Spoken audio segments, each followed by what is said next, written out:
Hi guys, my name's Kelsey. And my name is Becky. And we're sitting on the wrong sides. Our little intro cards are going to be backwards. You guys can figure it out. Yeah. Today, and we're the Sorry Girls. Today we are doing these DIY floor poofs. And floor pillows. They're super popular right now. We needed to get our hands on this trend without spending hundreds of dollars.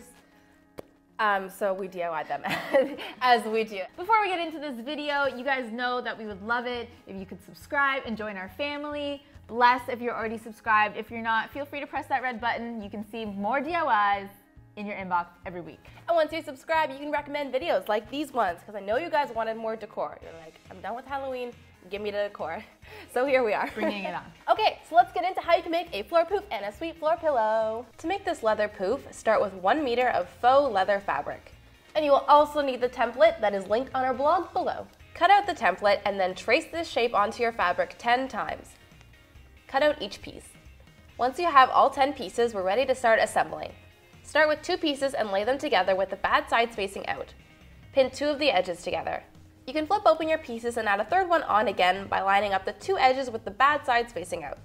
Take this to your sewing machine and sew up both pinned edges. After that's complete, continue to pin on the rest of your pieces, adding each new piece to the edge of the previous one and sewing it up. When you come to your last piece, pin together the front and the end piece. Leave a few inches at the top unsewn. This will make it easier to flip it inside out when you're done.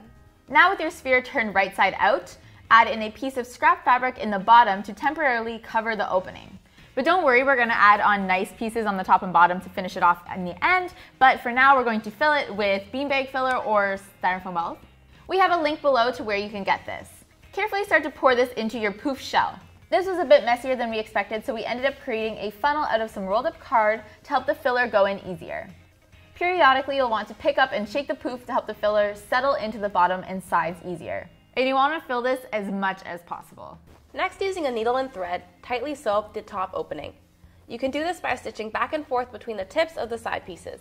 Make sure it's sewn well enough so that no filler can escape. Don't worry about it looking too pretty at this point. Flip the poof over and sew up the other opening the same way.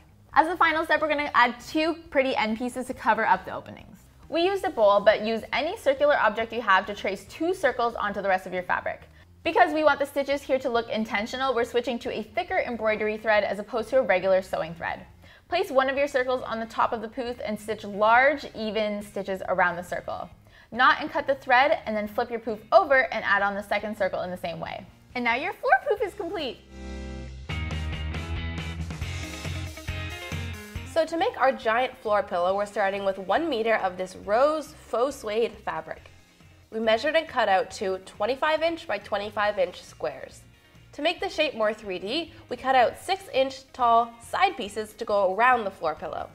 So ideally, if you had enough fabric, this would just be one long piece that's 6 inches by 100 inches, but instead, we're going to have 4 26-inch by 6-inch pieces. We added ½ inch seam allowance on the ends of each side piece so that they are the right length when we sew them all together. Take some pins and pin the good sides of the short edges together so that they make a complete square. Take this to the sewing machine and sew a simple line to attach your side pieces together. And voila, you have a long piece that fits perfectly around the 2 squares we cut earlier. Back in your workspace, lay out the side piece in its square shape and bring in one of your square pieces. Line up the seams of the side piece with the corner of the square. Pin the good sides together at the corner and work around so that your side pieces are pinned to your square piece. Take that to the sewing machine and get sewing. So once that's sewn, we should have a box shape starting to form. We are then going to repeat that process with the remaining square piece, pinning and sewing all the way around. This time, make sure to leave a gap so that we can stuff the floor pillow with stuffing. After the sewing's done, flip your pillow shell inside out. So now it's time to make it rain stuffing. We ended up using about 3 bags of pillow stuffing to fill the pillow, but this will entirely depend on how big you decide to make your floor pillow. Once full, use a blind stitch to close up the gap. With a needle and thread, stitch up the fabric from the inside of the pillow so you don't see your stitches. Now that the base of our floor pillow is complete, it's time to add some detail in the stitchings to really make this come to life. The first steps are to add in some gathers in the middle of the pillow to create some tufts. Use a ruler to space out some dots where the gathers will go. We added 1 directly in the center and then 4 around it, about 7 inches in from each side. Because we made our pillow fairly thick, you'll need a long needle for this. Tie a knot in the end of your thread and then stick your needle through the pillow at one of your dots and then come out the other side. Go back and forth, pulling your thread tightly to create a gather in the pillow. Knot off the thread and repeat for your other dots. And the last step is to add a tufted edge around the pillow. With your needle and thread, we're going to be gathering the top and side together around the entire edge of the pillow. Put your needle in the top of the pillow about an inch from the seam, and then bring the needle out on the side about an inch down from the seam. Make a stitch to the side and then bring your needle from the bottom to the top about an inch out from the seam.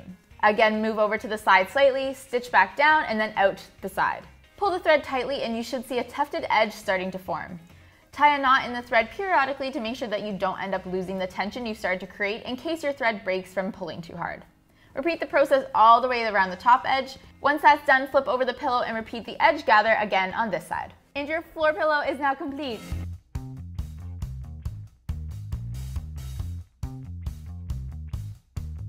Thanks guys for watching this tutorial. If you liked it, make sure that you like it. And if you love it, again, make sure you sub it because we want to grow the fam so much. You guys are amazing, incredible people. Thanks so much for watching. Feel free to leave any video ideas below that you want to see, DIYs, we're always into it. Holidays are coming up, so we can start thinking about that and getting into that. So do let us know. We love to hear your feedback. We love, love, love. All right, we will see you next week, guys. All right, bye. Bye.